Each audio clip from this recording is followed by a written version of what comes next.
term Cherokee Files refers to a series of classified correspondences between various representatives of the U.S. government and the Republic of Korea between 1979 and 1980. Those of you familiar with world history might guess that these documents involve the Gwangju Uprising and South Korean dictator Chun Doo-hwan, and you would be right.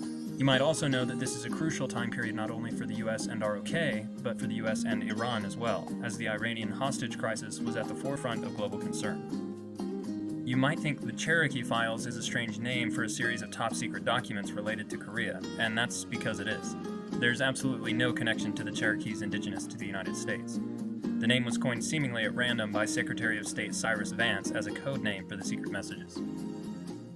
The documents cover a range of topics, but focus primarily on U.S. concerns with potential North Korean exploitation of the instability of South Korea in the wake of Park Chung-hee's assassination and the coup of December 12. These concerns are often expressed in the context of events leading up to the Iran-Iraq War of 1980.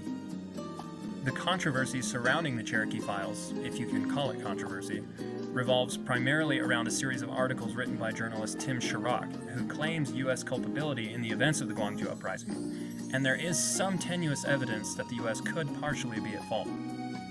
It's easy to see how one might vilify the U.S. for statements like, the first priority is the restoration of order in Gwangju by Korean authorities, and we would not obstruct development of military contingency plans.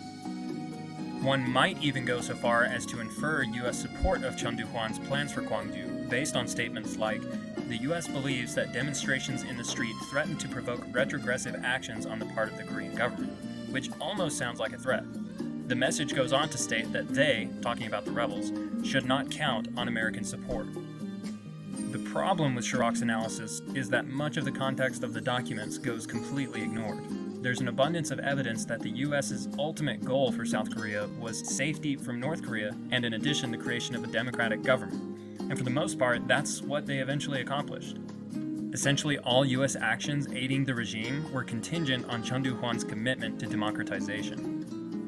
There are also multiple instances in which U.S. officials urge restraint and warn Korean officials of the negative consequences of reacting poorly to student protests. There's a great deal of evidence that Chun Doo-hwan and his representatives deliberately misled American officials to believe that they would not take extreme measures against protesters. So, what do we make of all this? While the files display clear U.S. involvement in Korean affairs leading up to Gwangju, at best, statements by U.S. representatives counsel restraint, and at worst, they exude a sense of careful inaction. In light of the terrible escalation of events in Iran and the potential threat from North Korea, their reaction seems fairly reasonable.